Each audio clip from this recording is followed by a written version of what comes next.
on The Fan, let's show some love to Roosters star playmaker Luke Keary.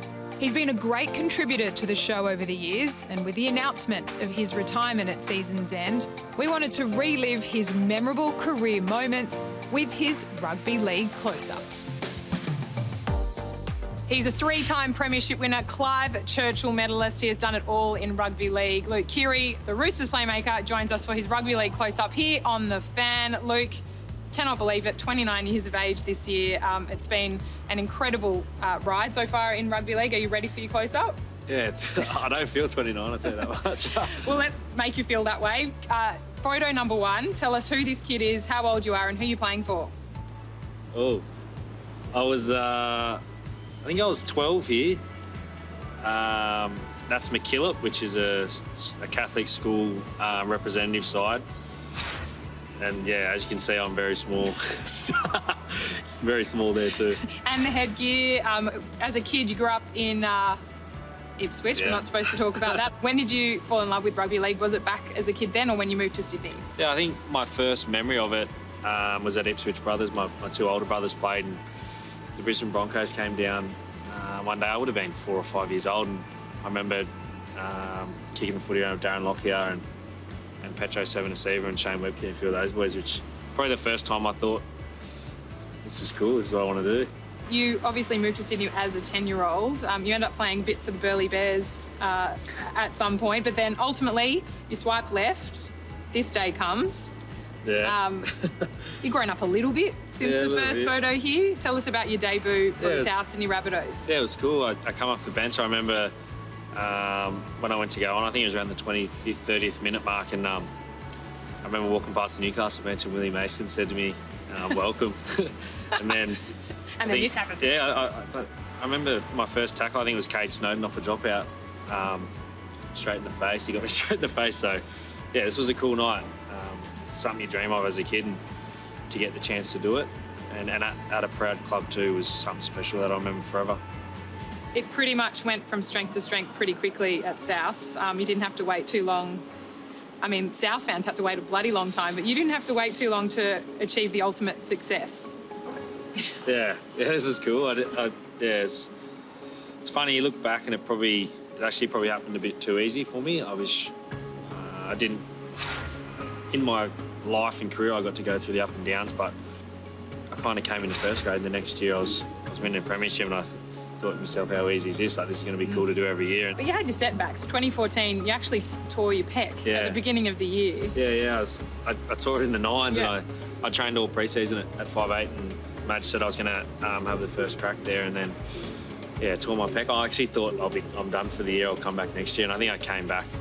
Round 17? Yeah, round 17, and what's so happened to be, John Sutton got injured a few weeks later and then kind of slipped in there and rode on the back of a few of the boys. So, I mean, this photo captures you with the trophy, and I guess amongst some of the fans, the moment, what it was that moment like, sharing it with the South Sydney faithful. Yeah, obviously I didn't have to wait too long, but they'd waited, I think it was 43 years at the time. There was a big buzz around. I remember just like the talk and the people coming down to training was outrageous. It was just packed. It was like a game kind of every time we trained through the final series and that. So, yeah, it was cool to see just the joy on people's face and how much rugby league meant to them. And it's the same with the Roosters ones.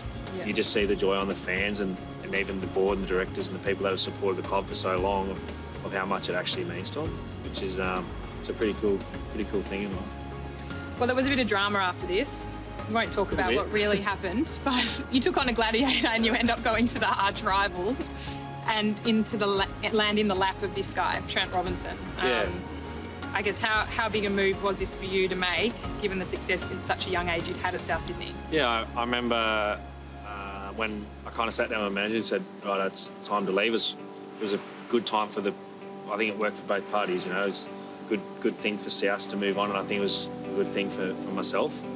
And this was probably the last club where I thought I was going to land, to be honest. I never even thought that was possible. I'd talked to a few different clubs, and then I was kind of started to lean rugby union's way. And then literally the last week when I was about to decide, Trent gave me a call And So you were a last-minute thought. yeah, and then it all kind of just, I knew straight away. But Yeah. the first time I spoke to him, everything else, I just kind of forgot about rugby and everything, and I just went, I know I've got to go there, and then that was it. Yeah, it was. He sold you the dream. Yeah, he's a good talker. I got a weird relationship with him. Do you? No, it's good. It's good. He's just Okay, come on, you have to elaborate. Well, you can't say you've got a weird relationship. I don't hold long conversations with him. We just have a You just have mutual you just like understanding. nod your head. But okay. no, I didn't know much about him. He's pretty mysterious. You don't hear much of him, but yeah, I knew from the first time I spoke to him that I need to go play for this guy. Yeah. So it was pretty cool. And then, so 2017, you arrive. Again, not much later. You don't have to wait very long for the ultimate success yet again. There you are with the Clive Churchill medal hanging around your neck in 2018. Probably never thought you'd be playing with Cooper Cronk either. He's probably the last person I was going to be playing with too. Well, it was funny in 2016. Melbourne were one of the clubs that I really wanted to go to because of Cooper, Cameron, Billy, and Craig. So yeah, if a few other things fell into place, I probably might have ended up there. But then 2017 was personally, it was a great year for myself because I got back to the footy.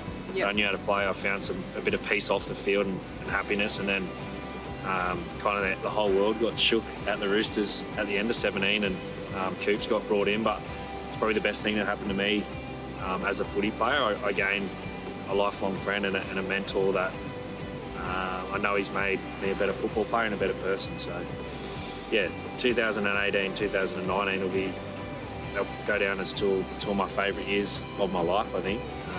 I just had so much fun with all the boys, and yeah, to gain a friend and a mentor like Coops was pretty cool.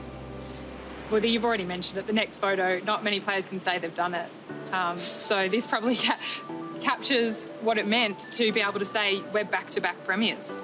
And these guys come along, like the victors, the real characters in the team. Yeah, it was just, I can't explain the year. Like it was so long and tiring, and like mentally training, and you just go through these ups and downs as a player and as a team, and I think it's so far away. And then I remember because Robbo always gets in me that I'm not emotional and I don't cry. And I remember after the game I was like, I was kind of trying to. No, I was trying to, but I was just so happy that it was like I was just so happy it was over. Yeah.